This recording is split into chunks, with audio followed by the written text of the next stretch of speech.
Feelings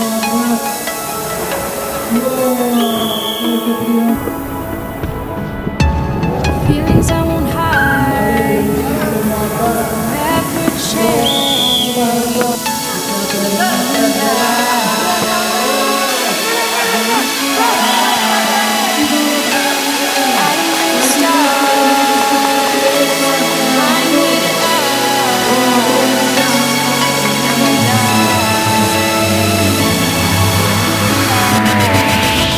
Сегодня у нас в спорткомплексе Мадун прошли соревнования по масс-рестлингу среди юношей на призы Республиканского центра национальных видов спорта. В нем участвуют 3 команды.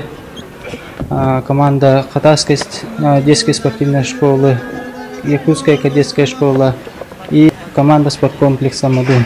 Соревнования проходят по 2 возрастным группам. Младшая возрастная группа с 2001 по 99 годов рождения и старшая возрастная группа с 98 по 96 годов рождения. Идет абсолютное первенство. Ребята оспаривают сильнейшего. В общем, соревнование прошло на высоком уровне, и в данное время масс-рейсинг завоевывал большую популярность среди школьников. И в дальнейшем хотел бы пожелать молодым спортсменам, чтобы упорно занимались и достигли наивысших результатов.